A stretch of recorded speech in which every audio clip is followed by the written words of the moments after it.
Buenos días, iglesia. Buenos días con cada uno de ustedes. Buenos días también con aquellos que nos visitan en esta mañana y nos permiten conocerlos, y a su vez también nos permiten que juntos podamos, como pueblo de Dios, adorarle, entrar en su presencia, no solo a través de la alabanza, himnos, cánticos que salen de nuestros labios como un tributo, como una adoración a su presencia. A su vez también disponer nuestro intelecto, disponer nuestro sentido común, nuestra inteligencia, nuestra mente, para poder aprender su palabra, para poder deducir, para poder entender, y luego poder también nuestra voluntad sea pues subordinada a lo que escuchemos. Dios pueda hacer su obra en nosotros, obedecer. Vamos a orar, vamos a darle gracias al Señor por este tiempo y roguemos a Dios para que nuestro entendimiento sea abierto y podamos juntos desarrollar esta enseñanza. Oremos. Padre, tú que estás en los cielos, santificado es tu nombre, Padre nuestro. Eres nuestro Dios, nuestro Señor, nuestro Salvador, aún también nuestro ayudador. Dios, eres tú el que hace su obra en nosotros y nos has dado el enorme privilegio de poder creer. Hemos abrazado la fe en el nombre de tu Hijo. En los méritos de Él es que estamos en tu presencia. En sus méritos es que hemos sido hechos perfectos una vez para siempre. Y en sus méritos sabemos que viene la glorificación más adelante. Tenemos fe en todo esto porque tú lo dices, no porque nosotros lo intuimos o porque lo anhelamos. Nuestra carne anhela tu presencia, Señor, en el sentido de agotamiento, de contradicción, de limitación. Nuestro espíritu, Señor, tiene sed de ti, pero nuestra carne se contradice, Padre mío. Oramos en el nombre de Cristo y rogamos en esta mañana, Padre, que seas tú quien obre en nuestro corazón, en nuestro intelecto, y que nos permite en este día escuchar tu palabra y tu voz a través de lo que vamos a exponer aquí, a través de tu palabra. Oramos, Señor, por aquellos que están desanimados. Oramos por aquellos que se han apocado en su corazón. Oramos por los de doble ánimo y oramos también por los enfermos y por los que están siendo tentados. Suplicamos, Santo Dios, como iglesia en esta mañana, glorificar tu nombre, Padre mío, y que podamos juntos obedecer lo que tú nos enseñas a través de ella. Pedimos esto siempre a través de los méritos de Jesús, tu Hijo. Amén. El día de hoy vamos a estudiar un tema muy conocido, se repite constantemente en nuestras vidas, es algo que nosotros manejamos constantemente, pero en medio de un mundo donde cada día se presenta muchas veces el evangelio más como un beneficio que como una entrega a un Señor, a un Salvador, un mensaje que en ocasiones es reducida a una oferta cómoda o atractiva, un mensaje que muchas veces quiere engrosar ciertos proyectos, quiere engrosar ciertas proyecciones, o un mensaje donde muchas veces no se mira a la persona, sino se le cuenta como un número. En estos tiempos de utilitarismo, en estos tiempos de relativismo, en estos tiempos donde la verdad es manoseada, ya no se mira como absoluta, sino como relativa, en una nueva tolerancia en la que vivimos en medio de esta sociedad, necesitamos siempre repasar y volver una y otra vez a lo que el Señor siempre nos ha dicho. Es aquí donde nosotros necesitamos recordar el desafío que Jesús hace, las exigencias que Jesús hace para todos aquellos que dicen creerle, que todos aquellos que dicen amarle o todos aquellos que dicen seguirle. En Lucas capítulo 14 vamos a desarrollar este texto desde el versículo 25 hasta el versículo 33. Es un tema muy conocido, pero vamos en esta mañana a poder darle una vez más un estudio a este precio que tenemos que pagar. Versículo 25 dice así. ¿Llegamos?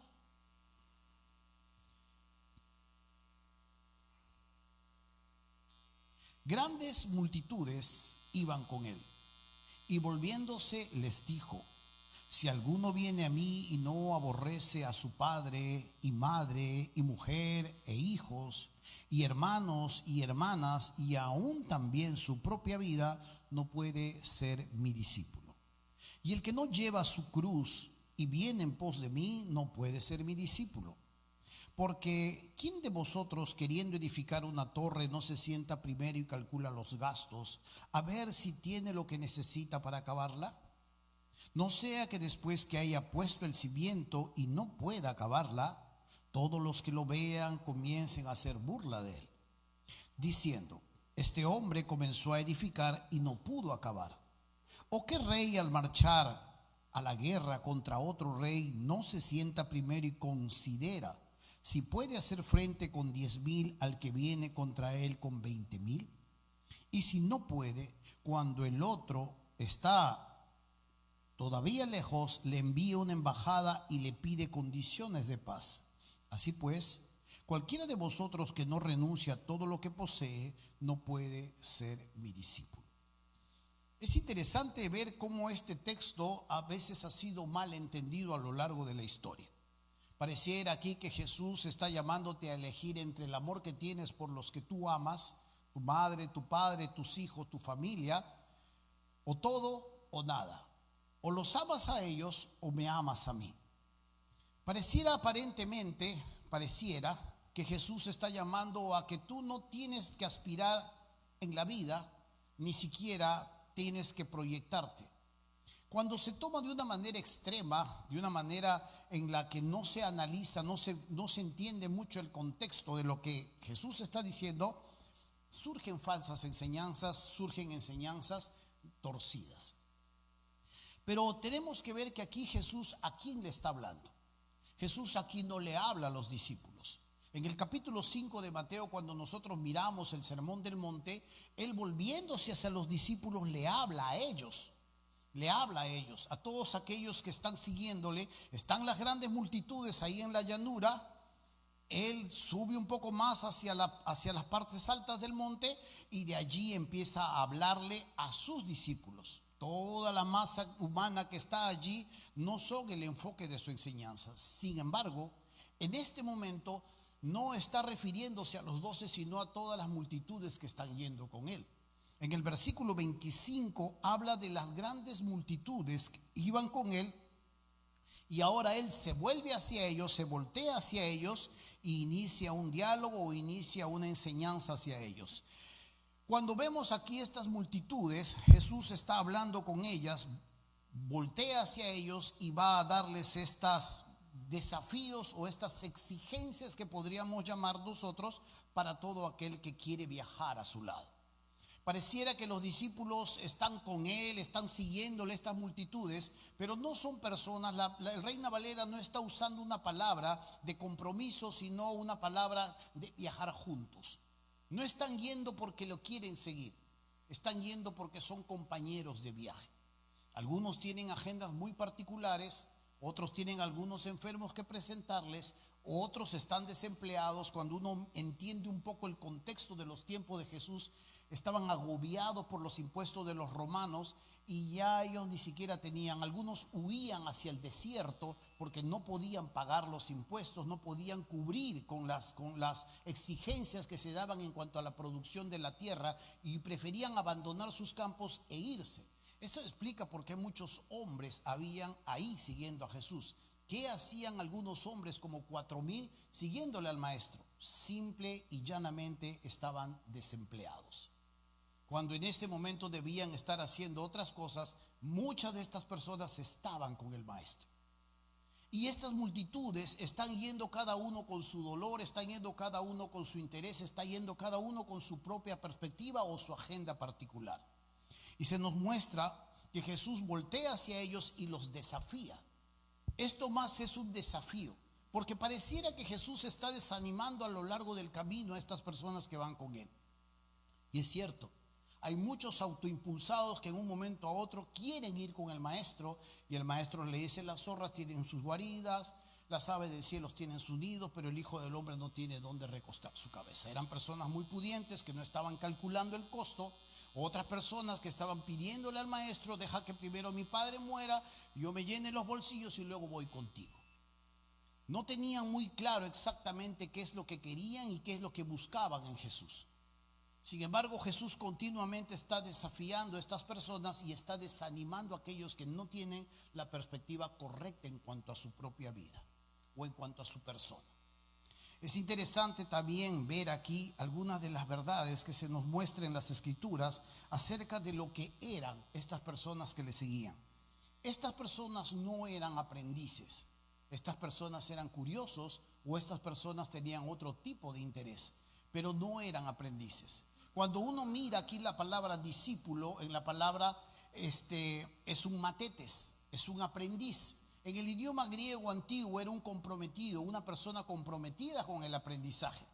Pero cuando lo enfocamos en la persona de Jesús, es aquellos que dirigen su mente hacia algo.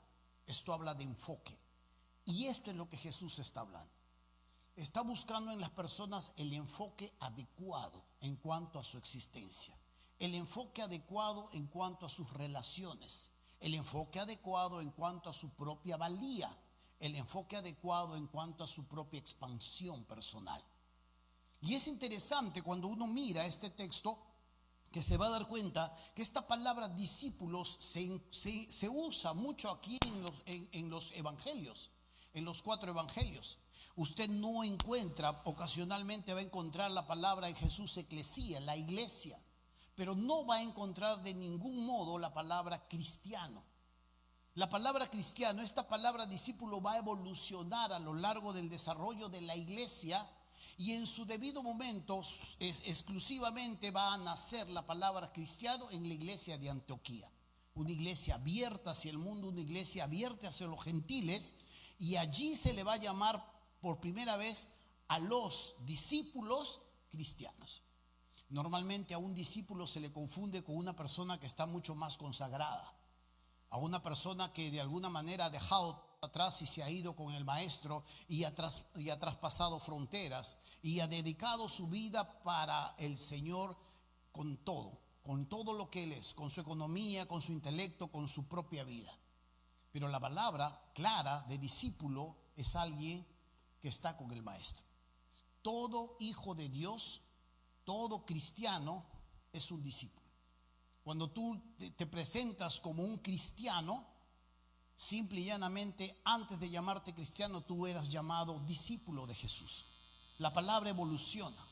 No son dos personas distintas, es la misma. Un seguidor del maestro. Alguien enfocado en su mente hacia algo conciso. Y aquí Jesús está desafiando mucho a estas personas porque hay diferentes tipos de personas. Dentro de lo que usted mira para los discípulos que se hacían llamar, habían los curiosos. Estas son las personas que estamos hablando de las muchedumbres, multitudes. Hay una gran cantidad de personas que solamente se acercaban a Jesús para poder ver qué podían ganar, qué podían sacar de todo esto. Si alguna comida, si alguna enseñanza, si algún milagrito por acá o por allá, eso era lo que les atraía, la curiosidad. Después estaban los nominales. Y es muy interesante cuando uno habla de los nominales. La palabra nominal viene del griego nomen, que significa nombre. Los nominales son personas que se hacen llamar cristianos. Se les conoce como cristianos, se les conoce como hijos de Dios. Pero la palabra nominal habla de un nombre. En el fondo, en esencia, siguen siendo muchas veces las mismas personas, porque de pronto, aunque tienen una identidad que se hace llamar cristiana, no ha habido una transformación en su interior. Se le conoce, se le entiende que él es un cristiano, pero no ha habido una transformación. Sus apetitos le guían. Sus impulsos, como diría Pablo en 1 Corintios, animales, naturales, son los que le gobiernan. Estos son los nominales. Son personas que también no tienen un compromiso con Cristo. Su compromiso es débil. Vamos contigo, voy contigo hasta que tú me llames a esto. Hasta ahí no voy. Tú entras, pero solamente hasta donde yo te lo permito. Tú eres dueño de mi vida, Señor de mi vida, siempre y cuando no choques con algunos asuntos de mi existencia. Estas personas son los nominales. Estas personas más o menos es la parábola que Jesús cuenta del sembrador, donde se tira la semilla y no necesariamente la que cae en piedra, que cae en piso duro donde no encuentra asidero, sino normalmente son personas donde ha sido sembrada la semilla y donde por falta de raíz se seca. O cuando empieza a crecer muy efusivamente, los afanes, los placeres, los propios proyectos de la vida terminan por ahogarle. Estos son los nominales. Se hace infructuoso el crecimiento de la palabra en sus corazones. Y lo que sucede a continuación es darle la espalda a Jesús y seguir con su propia vida. Estas multitudes son las que Jesús voltea hacia ellos y los desafía. Sí, pero tú sabes que hace mucho tiempo yo llené una cartilla. Sí, has llenado una cartilla. Sí, yo levanté mi mano y repetí una oración. Yo lo sé, probablemente. Yo hice eso 35 veces, porque yo no me consideraba cristiano muchas veces. Los nominales dejan de ser nominales cuando sus acciones coinciden con lo que dicen. No de una manera perfecta, sino de una manera que va en crecimiento. Pero es muy importante entender esto. Hay cristianos nominales que son por cultura. Mi abuelo era cristiano, mi papá era cristiano y yo también soy cristiano. Ojo con nosotros, los papás cristianos, que por creer que nuestros hijos vienen a la iglesia ya son hijos de Dios. Probablemente no. Probablemente van a irse al infierno cantando himnos hermosos, repitiendo versículos, ganando concursos en la EBDB y probablemente nunca ha tenido un encuentro personal con Cristo. Y el hecho de que te acompañen no significa que ahora ellos le pertenecen al Señor o son pueblo de Dios. Tú lo vas a ver, tú lo vas a constatar y tienes que ser diligente en eso. Los cristianos nominales normalmente son personas con una obediencia selectiva. Obedecen al Señor de manera selectiva, dependiendo las circunstancias, dependiendo la petición, la obediencia se hará realmente realidad. Hermanos míos, luego estamos hablando de aquellos que están comprometidos. Con Jesús iban estas multitudes. Dentro de los discípulos que nosotros conocemos a Jesús habían 120, 70, 12, 3, 1. Esta era la manera en cómo Jesús trabajaba. Dentro de los 120 discípulos que estaban más cerca hacia Jesús, normalmente casi a todos los perdió. A esos 70 que fue enviando, también los perdió. ¿Y qué fue de ellos? Simple y llanamente Jesús, conforme se acercaba el momento de la cruz, fue empezando a exigirles un poco más. Su corazón no dio hacia eso. Y llegaron a decirle en algún momento: dura es esta palabra, ¿quién la puede? ¿Quién la va a hacer? ¿Quién la va a poder realizar? Y conforme Jesús se iba acercando hacia la cruz, hacia el punto culminante, iba agudizando más sus peticiones sobre aquellos a los cuales Él interactuaba y a los cuales ellos decían: yo te sigo. Y aquí es donde se va viendo normalmente ese grado de compromiso o la verdadera identidad de aquel que le sigue. Es importante entender esto, porque estamos escuchando mucho tipo de cristianismo. Estamos escuchando a veces cristianismos psicologizados, donde tienes que estar bien, donde Dios tiene 7 pasos para que seas feliz, y donde hay 4 pasos para que tú finalmente olvides tu pasado y finalmente puedas ser una persona de éxito. Hay mucho cristianismo mezclado con lo empresarial. Hay mucho cristianismo mezclado con lo místico. Hay mucho cristianismo mezclado con religiones de misterio. Cuando tú miras en el antiguo, en los tiempos de Jesús, las religiones de misterio justamente hacían estas religiones de misterio a Isis, a Horus, estas religiones que venían de Egipto, que venían de Medio Oriente. Estas religiones normalmente tienen todas las señales que hoy en este tiempo estamos llamando a la presencia del Espíritu en sus vidas. Investiga un poco, ahonda un poco en la historia, ahonda un poco en la cultura antigua y te vas a dar cuenta que te encuentras con Canaán o te encuentras con un neo-Canaán. Necesitamos entender claramente que tenemos que tener un cristianismo basado en lo que el Señor dice, no en cómo me siento, no en cómo yo creo y cómo deberían ser las cosas según mi propia perspectiva o según el último gurú. Hoy muchos de nuestros pastores están luchando por ser celebridades, ser posicionados a lugares donde se les pueda escuchar, donde puedan tener más likes, donde puedan alcanzar a más multitudes, y no necesariamente debido a su santidad, sino un buen manejo de marketing, un buen manejo de redes. Necesitamos entender que vivimos tiempos peligrosos. Vamos a tener una serie de 5 semanas juntos, pero vamos a desarrollar este tema. Queremos hacer una transición, un puente a lo que vamos a hacer en las próximas semanas. Pero tenemos que sentar las bases claras de que el cristianismo en este tiempo está atravesando momentos difíciles y que debemos darle gracias a Dios que aún todavía estamos juntos, tenemos libertad y que aún todavía podemos adorarle al Señor así, basado en las Escrituras y cantándole al Señor con un limpio corazón y limpia conciencia. Amén. Necesitamos remarcar esta verdad. Cuando el maestro estaba yendo por eso con ellos, usted se va a dar cuenta que hay muchas personas a las que el maestro también los estaba llamando. Y algunos de ellos tenían en alta prioridad primero sus relaciones. Seguir a Cristo es un poco complicado si es que realmente lo sigues. Vimos la semana pasada un poco acerca de este tema, pero necesitamos ver algunas exigencias que el maestro hace a todos aquellos que quieren ir con él. Aparentemente pareciera que nos llama a elegir entre tus hijos o yo. Si no, no hay nada. Pero no necesariamente esto es una verdad. Hay una exigencia de una alta prioridad para con su persona. La primera exigencia tiene que ver con la prioridad sobre los tuyos.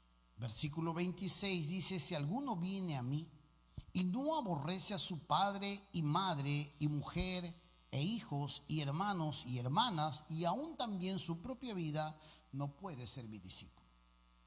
Pero note usted aquí en este texto cómo Jesús va catalogando las altas prioridades hasta la más baja prioridad en cuanto a las relaciones que son para ti algo definitivamente muy importantes. Si tú me llamas a escoger entre mi hijo y entre mi hermano en Cristo, yo voy a escoger mi hijo. Si tú me llamas a escoger, a ver, vamos a matar, no voy a decir ni un nombre acá porque cada vez que digo un nombre luego termina. Vamos a matar a tal al paredón, vamos a matar aquí a Roberto y en el otro lado está tu hija. ¿Qué voy a elegir yo? Señor, gracias por mi hija, el tiempo que me has dado, maten a mi hija. No va a pasar eso. Es más, yo adelanto, lo mato primero a Roberto yo, antes que lo maten. Me aseguro de que no le maten a mi hija. Así es lo natural, es lo que nace en un corazón que ama a los suyos. Cuando miramos la prioridad sobre los tuyos, Jesús aquí nos da el primer desafío o la primera exigencia. Dice claramente: si alguno viene a mí y no aborrece a su padre y madre y mujer e hijos y hermanos y hermanas y aún también su propia vida, no puede ser mi discípulo. Esta palabra aborrecer ha sido mal entendida durante mucho tiempo. No tiene que ver mucho con dejar de amarlos, no tiene que ver con dejar de apreciarlos, con dejar de sentir un sentimiento profundo hacia ellos, de preferirlos, de rodearlos de favores, sino tiene que ver con prioridad. Esto tiene que ver más que hablar de un odio emocional con preferir menos. Entre nosotros los latinos la palabra aborrecer es fuerte, pero en el idioma griego no es tan fuerte como pareciera para nosotros. Aborrecer es alguien que tú desprecias, alguien que tú no pasarías tiempo con esta persona, pero en el idioma en el que está escrito es preferir menos. Te lo cuento así, de esta manera. Tenía dos amigos que no podían tener hijos.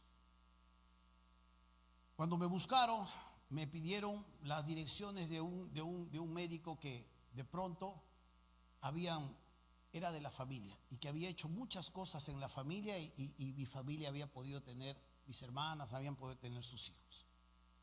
Cuando ellos se acercaron, me hablaron, cristianos, me dijeron llorando,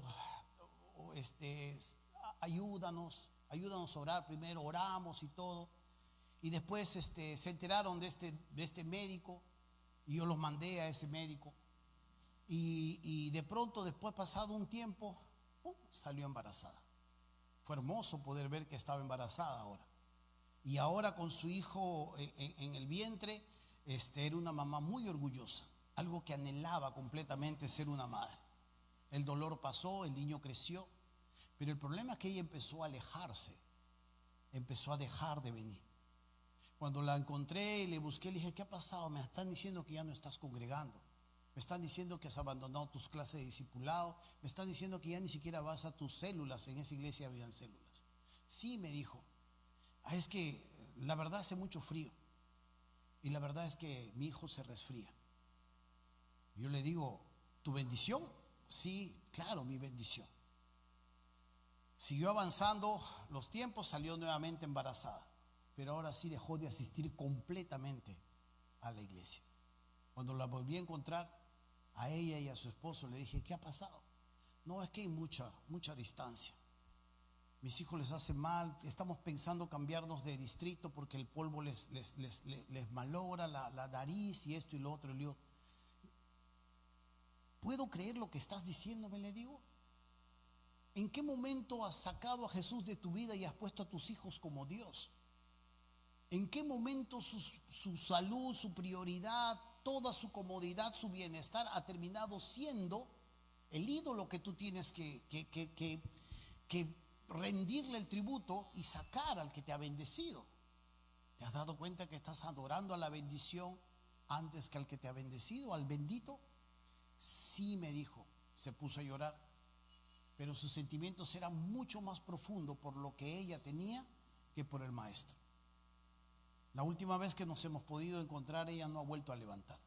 Yo digo por ella porque ella era mucho más antigua en la fe que él. Él tenía que a veces empujarlo un poco, pero a veces puede llegar a suceder eso. Lo que Jesús está diciendo, no está diciendo que aborrezcas a tus hijos y que no ames a tu familia.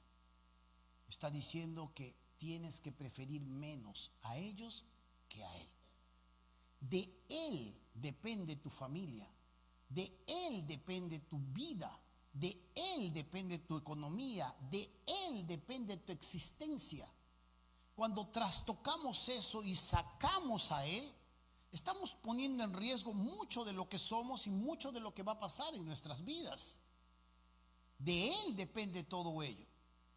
Y aquí es donde nosotros necesitamos una vez más recordar claramente que Jesús no nos está llamando a odiar a los nuestros, sino nos está llamando a ponerlos en el lugar que ellos merecen estar.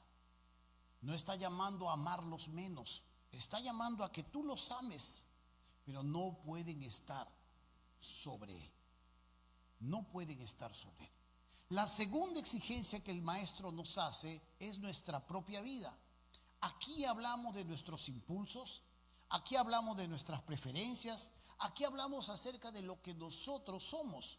Cuando Jesús dice que amarás al Señor tu Dios con toda tu mente, con todo tu corazón, con todo lo que tú eres, con tu esencia como hombre, y el segundo mandamiento es similar: amarás a tu prójimo como a ti mismo, claramente se entiende que tú no te odias, que tú te prefieres. A menos, claro está, que haya un desorden emocional, un desorden psicológico en tu mente donde tú te veas como cualquier cosa que no sirve. Ese es un problema. Pero normalmente el ser humano se ama, se aprecia y quiere recibir atención, quiere ser respetado, quiere de alguna manera recibir algún honor. O cuando tú vas a una reunión familiar, ¿te gusta comer el encuentro o te gusta comer el pecho? ¿Qué quieres que te sirva? Si te preguntan, te dicen: ¿qué presa prefieres? Tú dices: no, la que sea. No vas a decir la que sea, ¿sí o no? Si te gusta el pecho, dice, si tiene pecho, por favor, pecho. Y si están sirviendo, tú nomás dices, dale el pecho que yo quiero a ella y a mí dame alita nomás. Y si hay cuellito, mejor cuellito. No, tú quieres que te sirvan tu buen plato, ¿sí o no? A menos que estés fingiendo la de acá, pero no es así.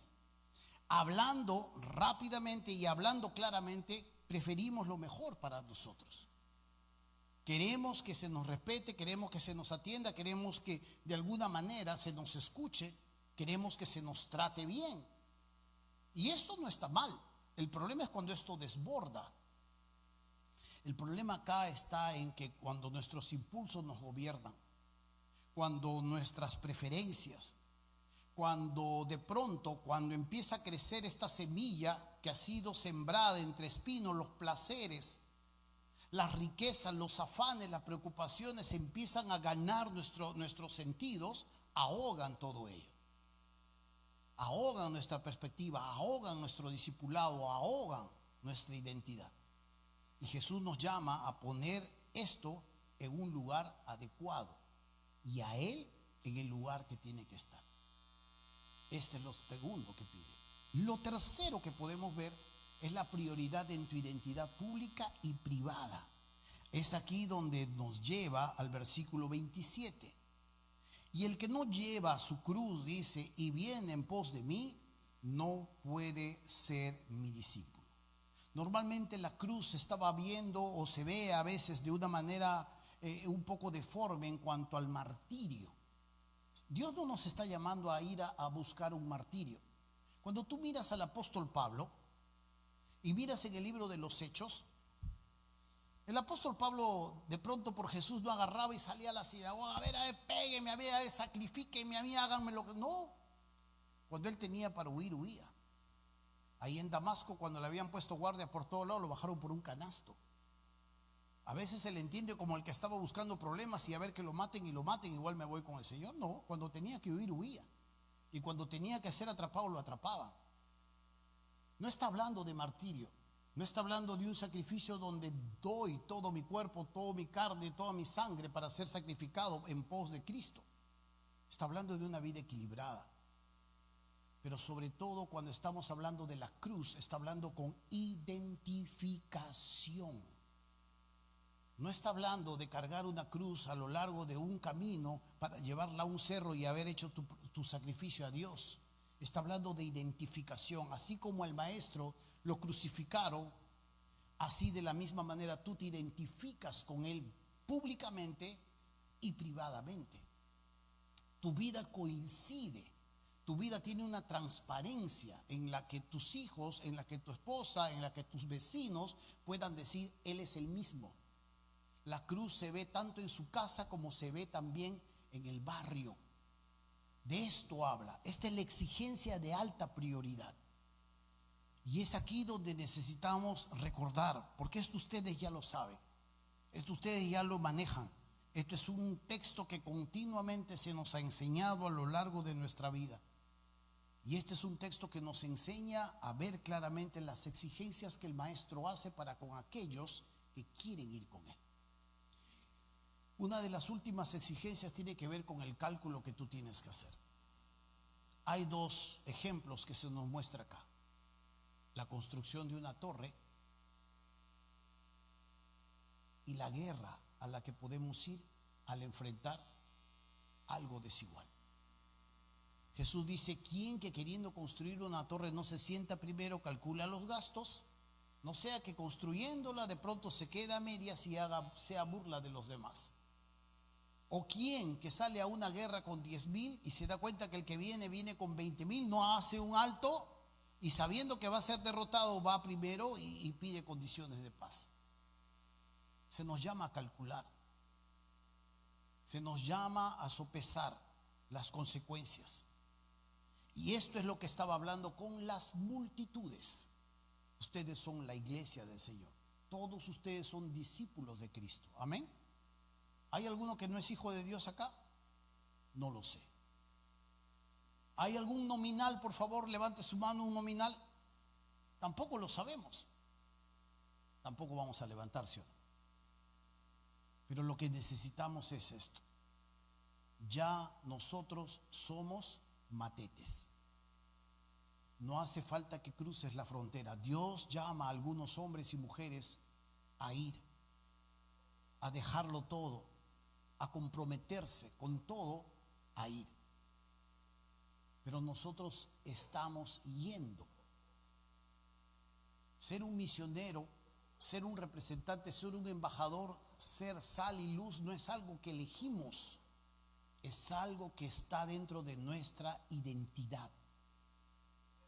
Y si esta identidad se ve opacada por relaciones que son de alta prioridad para nosotros, o si esta identidad se ve opacada por una relación tan pero tan enfermiza para conmigo mismo, o si esta identidad se ve opacada por la falta de coincidencia entre lo interior y lo exterior, entre lo que digo y lo que hago, esto definitivamente no habla de ser un hijo de Dios. Esto habla de ser y de tener una identidad, pero nominal, de nombre, de cascarón, de apariencia, pero no necesariamente de esencia. Continuamente el Señor va a desafiar a aquellos que van siguiéndole y continuamente va a invitarlos a dar un paso más hacia su encuentro. Es interesante cuando uno mira claramente estas palabras del apóstol Pablo, cuando él allí en Filipos escribe esta verdad y dice: pero cuantas cosas eran para mí ganancia, las he estimado como pérdidas por amor a Cristo. Pasado. Y ciertamente aún cuando lo está escribiendo, aún estimo todas las cosas. Aún todavía seguía con la misma perspectiva. Aún estimo todas las cosas como pérdida por la excelencia del conocimiento de Dios, de Cristo Jesús mi Señor, por amor del cual lo he perdido todo y lo tengo por basura para ganar a Cristo. Esta era una persona enfocada. Esta era una persona que sabía claramente qué tenía, qué había ganado, qué es lo que estaba en sus manos, pero el enfoque lo tenía claramente en Cristo. Todo lo demás palidecía. Y es más, si usamos la palabra basura, no solamente podríamos decir palidecía, sino apestaba. Porque Reina Valera usa ahí un eufemismo. Para hablarnos de una palabra fuerte, usa una palabra en la cual puede digerirse.